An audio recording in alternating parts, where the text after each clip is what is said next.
Hello friends, कैसे हैं आप लोग।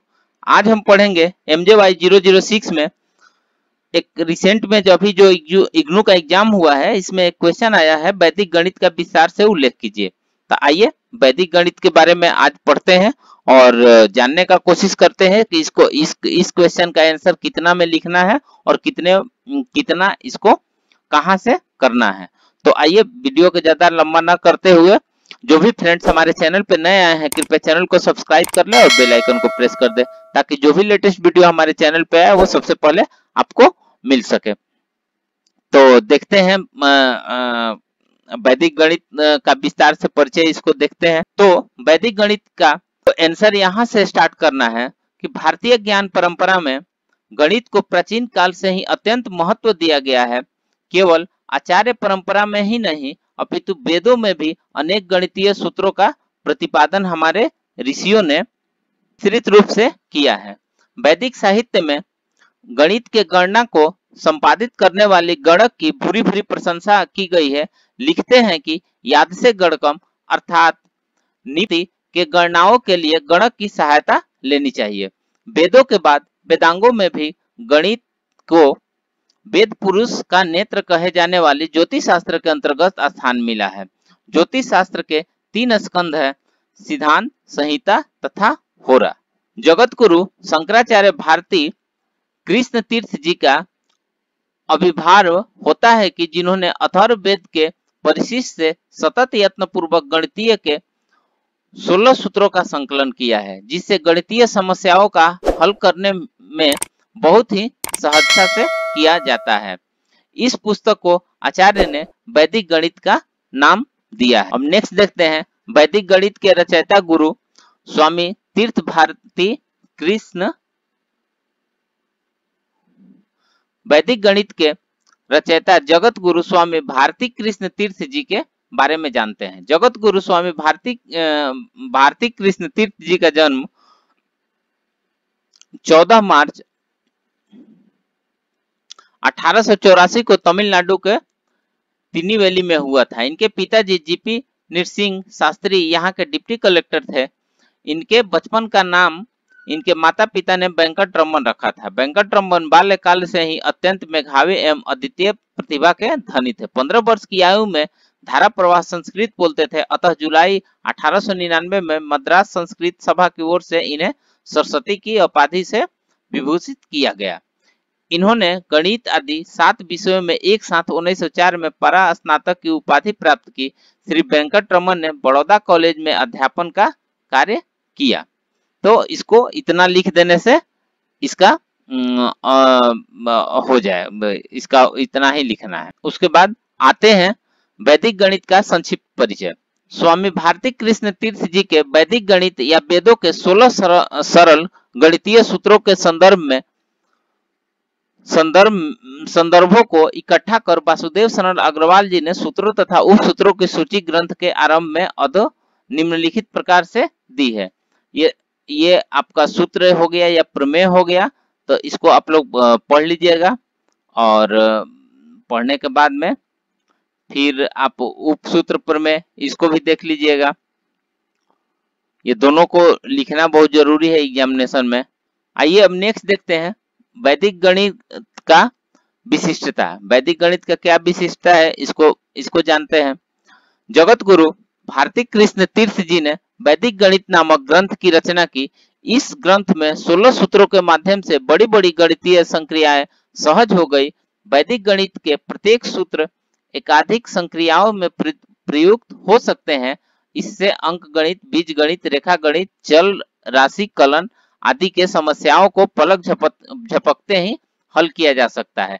यह विशेष रूप से संख्याओं के प्रकृति पर बल देता है। आइए नेक्स्ट देखते हैं वैदिक गणित का विशिष्ट सूत्रों का अनुप्रयोग। तो सबसे पहला है इसमें संकलन। तो इस विधि का प्रयोग बड़ी गणनाओं के लिए किया जाता है।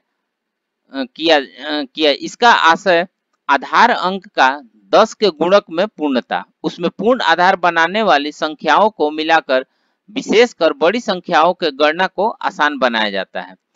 पूर्ण आधारी बनाने वाले संख्याओं के युग्म को हम निम्न प्रकार से समझ सकते हैं।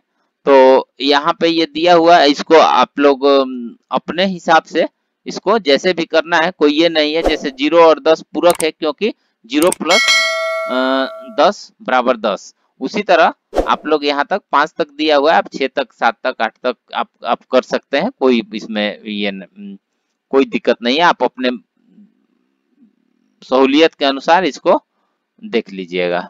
आइए इसका नेक्स्ट आते हैं, व्यकलन। व्यकलन का तात्पर्य घटने से है। घटाने के लिए वैदिक गणित के अनेक सूत्र कारगर हैं। कुछ के माध्यम से हमें इसे सहजता से समझने का प्रयास करते हैं। इस सूत्र से व्यकलन कर्म अत्यधिक शीघ्रतापूर्ण किया जा सकता है। इस सूत्र का अर्थ है सभी 9 से तथा अंतिम 10 से 10 के गुणजों में से यदि घटाव का कार्य करना हो तो इस विधि से कोई सरलतम विधि नहीं है। सर्वप्रथम अगर हम इसको देखेंगे तो पहले चरण में दाहिने ओर से गणना आरंभ करते हैं। बाईं ओर से प्रत्येक शून्य के बदले 9 रखते हैं तथा अंतिम शून्य के जगह 10 रख देते हैं। सबसे बाएं वाले अंक को एक कम कर देते हैं, उसके बाद उसको घटा लेते हैं, जैसे कि यहाँ पे दिखाया गया है। तो आप लोग भी, ये कोई जरूरी नहीं है कि इसको कॉपी करना है, आप एक छोटा नंबर भी लेकर इसको कर सकते हैं। अब नेक्स्ट आते हैं गुणन। गुणन को निम्नलिखित प्रकार से इसको बताया गया है, तो ये आप लोग इसको देख लीजिएगा और इसमें 1-2 जरूर आप लोग याद कर लीजिएगा। ये जो सूत्र दिया हुआ है, इन सूत्रों को विभिन्न गणितीय परिस्थितियों में प्रयोग करते हैं।